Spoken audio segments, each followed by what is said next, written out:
2 दिन पहले प्रधानमंत्री नरेंद्र मोदी बिहार आए थे, जिसके बाद उनके बयान पे बवाल मच गया। दरअसल उन्होंने कहा कि हेलीकॉप्टर से घूमने वाले 4 जून के बाद जेल जाएंगे। चलिए हमारे सहयोगी गणेश से बात करते हैं कि क्यों आखिर इस बात पे इतना बवाल मचा और आगे क्या हुआ। तो श्रीमी बिल्कुल प्रधानमंत्री नरेंद्र मोदी चुनावी जनसभा में पहुंचे थे और इस बीच उन्होंने सीधे तौर पर विपक्ष के राजकुमारों के ऊपर, विपक्ष के शहजादों के ऊपर हमला बोला था। पीएम मोदी ने कहा था कि जो लोग हेलीकॉप्टर से घूम रहे हैं 4 जून के बाद वो जेल जाएंगे। दरअसल बिहार में हेलीकॉप्टर से घूमने वाले शहजादे तेजस्वी यादव हैं। तेजस्वी यादव लगातार बिहार में चुनावी जनसभा करके पीएम मोदी के खिलाफ, बीजेपी के खिलाफ उन्होंने एक अकेले जो मोर्चाबंदी की है, इंडिया गठबंधन के सहयोगियों को, इंडिया गठबंधन के उम्मीदवारों को और पूरे तौर पे अपनी पार्टी राष्ट्रीय जनता दल के उम्मीदवारों को जिताने के लिए जी तोड़ मेहनत कर रहे हैं। तेजस्वी यादव जब चुनावी जनसभा को करने जाते हैं तो उनके निशाने पर प्रधानमंत्री नरेंद्र मोदी होते हैं और पीएम मोदी को लेकर तेजस्वी अमूमन कई सारी बातें कहते हैं। और जब भी प्रधानमंत्री नरेंद्र मोदी बिहार पहुंचते हैं तो उनके निशाने पर लालू परिवार होता है। हालांकि जब पीएम मोदी का यह बयान सामने आया उसके बाद तेजस्वी यादव से पूछा गया कि प्रधानमंत्री नरेंद्र मोदी ने इस तरीके के बातें आपके लिए कही है, जिसका जवाब तेजस्वी यादव ने दिया। तेजस्वी ने साफ कर दिया कि पीएम मोदी जो बातें बोल रहे हैं वो एक बार कान खोल कर सुन लें, वो समझ जाए कि यह बिहार की भूमि है और हम बिहार के नेता हैं। हम डरने वाले नहीं हैं और ये दिल्ली नहीं है और ना ही ये झारखंड है जहां के मुख्यमंत्रियों को जेल में डाल दिया गया और वहां के लोग, वहां के नेता खामोश हो गए, चुप रह गए। ये बिहार के लोग हैं, यहाँ ईंट से ईंट बजा दी जाएगी।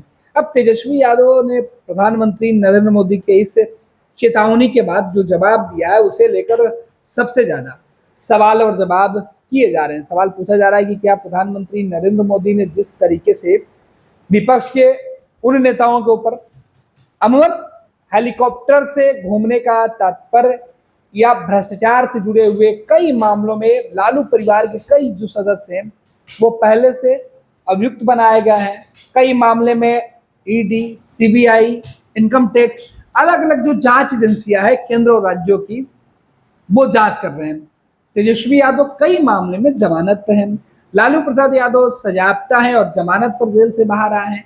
मीसा भारती वगैरह, राबड़ी देवी, पूरे परिवार के कई सदस्य कानूनी जो है वो मामले में फंसे हुए हैं। काम जो मुकदमा है वो चल रहा है उनके ऊपर और तेजस्वी खुद इस बात को स्वीकार भी करते हैं कि वो ईडी, सीबीआई और अन्य जांच एजेंसियों के वजह से लगातार परेशान रहते हैं। और पीएम मोदी इन्हीं बातों को लेकर ये बातें कर रहे थे, लेकिन तेजस्वी यादव ने जो जवाब दिया उसके बाद पीएम मोदी फिलहाल इस मामले में दोबारा कोई बयान किसी अन्य जगह से नहीं उन्होंने दिया है। अब तेजस्वी कह रहे हैं कि बताइए 74-75 साल के प्रधानमंत्री नरेंद्र मोदी एक 34 साल के नौजवान से घबरा गए हैं। पीएम मोदी अपने कई नेताओं के साथ 10 से ज्यादा हेलीकॉप्टर उनके खिलाफ उड़ रहे हैं। तेजस्वी यादव का मात्र एक हेलीकॉप्टर पर है जिसके सहारे वो पूरे चुनाव में घूमकर अपने गठबंधन के साथ अपने उम्मीदवार, अपने पार्टी के उम्मीदवारों के लिए वोट मांग रहे हैं। तो क्या तेजस्वी यादव की सभाओं में तेजस्वी यादव ने जो मुद्दा सेट किया था उस मुद्दे से पीएम मोदी घबरा गए हैं जो इस तरीके के बयान वो दे रहे हैं? दूसरा सवाल ये उठ रहा है कि क्या प्रधानमंत्री नरेंद्र मोदी ने जिस तरीके की बातें कही है कि 4 जून के बाद ये लोग जेल चले जाएंगे, तो अब विपक्ष के नेताओं का ये भी कहना है कि क्या जो आरोप हम लगाते आ रहे थे इसमें कि विपक्ष के नेताओं के ऊपर बीजेपी, प्रधानमंत्री नरेंद्र मोदी के दबाव में जांच एजेंसियां काम कर रही हैं, ये पीएम मोदी के बयान के बाद से स्पष्ट हो रहा है कि क्या सच में विपक्ष के नेता जो आरोप लगाते थे कि ईडी, सीबीआई जैसी जांच एजेंसियां प्रधानमंत्री नरेंद्र मोदी और भाजपा के इशारे पर काम कर रही है अपने विपक्षियों के खिलाफ, तभी तो पीएम मोदी सीधे तौर पर मन से धमकी दे रहे हैं, चेतावनी दे रहे हैं कि 4 जून के बाद आप जेल चले जाइएगा विपक्ष के नेता। आखिर ऐसा क्यों? तो क्या मोदी जी के कहने पर जांच एजेंसियां चलती हैं, बीजेपी के नेताओं के इशारे पर जांच एजेंसियां काम करती है? ये सवाल उठ रहा है। हालांकि कई मामले में इनके ऊपर जांच चल रही है, कई मामले में यह न्यायालय में उपस्थित हुए और जमानत पर हैं, उनकी मुश्किलें कई मामले में बढ़ी और कई मामले में राहत भी पहुंची है। तो क्या सच में तेजस्वी यादव को यह बात अच्छे से पता है कि प्रधानमंत्री नरेंद्र मोदी अगर उनको बोल रहे हैं तो इसका जवाब अगर उनकी गिरफ्तारी होती है तो राष्ट्रीय जनता दल जो उनकी पार्टी है या उनके जो समर्थक है वो खामोश नहीं बैठेंगे। जैसे पहले राबड़ी आवास पर जांच टीम जब पहुंची थी छापेमारी करने के लिए तो उन्हें कितनी मुश्किलों का सामना करना पड़ा था निकलते वक्त। वो तस्वीरें सबने देखी थी कि राबड़ी देवी को खुद बाहर निकल गए, जांच एजेंसी के जो अधिकारी आए थे उनको बाहर पहुंचाना पड़ा था। राबड़ी देवी ने अपने समर्थकों से यह अपील की थी कि आप सभी लोग जो है वो संयम बरते, अधिकारियों को जाने दीजिए, इनका काम है पूछताछ करना, ये पूछताछ करने जांच करने आए थे। तो अब तेजस्वी यादव अगर प्रधानमंत्री नरेंद्र मोदी खुली चुनौती दे रहे हैं, धमकी दे रहे हैं, तो तेजस्वी भी उनको उसी अंदाज में जवाब दे रहे हैं कि हम भी खामोश नहीं बैठेंगे। तो ये साफ है कि अगर आने वाले वक्त में तेजस्वी यादव की गिरफ्तारी या फिर इस तरीके के कुछ मामले आते हैं तो तेजस्वी या इनके लोग चुप नहीं बैठेंगे। तो ये सीधे तौर पे मैसेज है। तेजस्वी साफ कर चुके हैं कि वो खामोश नहीं बैठेंगे। दिल्ली के मुख्यमंत्री अरविंद केजरीवाल का उन्होंने उदाहरण दिया, हेमंत सोरेन जो झारखंड के मुख्यमंत्री थे उनका उन्होंने उदाहरण दिया। उन्होंने कहा कि जिस तरीके से दिल्ली के मुख्यमंत्री अरविंद केजरीवाल को गिरफ्तार कर लिया गया, जिस मामले में अब तक ठोस सबूत जांच एजेंसी को नहीं मिली है, उस मामले में अरविंद केजरीवाल जेल में है। हालांकि चुनाव के नाम पर अरविंद केजरीवाल को जमानत मिली और वो जमानत पर बाहर है और चुनाव प्रचार कर रहे हैं। 1 तारीख के बाद फिर वो जमानत जो है उनकी खत्म हो जाएगी और जेल चले जाएंगे।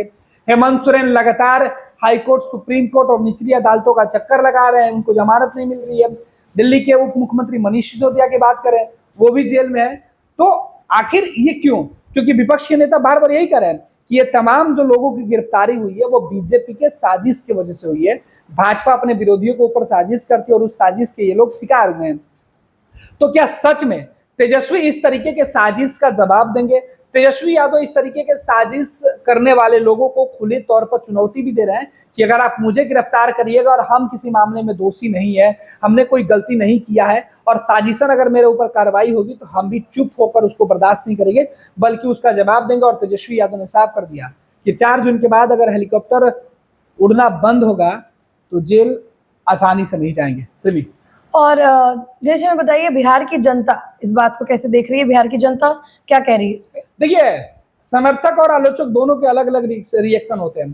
प्रधानमंत्री नरेंद्र मोदी ने जब ये बातें कही कि 4 जून के बाद जो भ्रष्टाचारी हैं, जो हेलीकॉप्टर में घूमने वाले शहजादे हैं, जिनके ऊपर आरोप है, वो जेल चले जाएंगे, तो दूसरे तरफ ये लोग जो फिलहाल जो राष्ट्रीय जनता दल के समर्थन में है, उनका कहना है कि तेजस्वी यादव ने अगर कहा है कि वो ईंट से ईंट बजा देंगे, दिल्ली और झारखंड की तरह यहाँ नहीं होगा, तो हम भी मुंहतोड़ जवाब देंगे।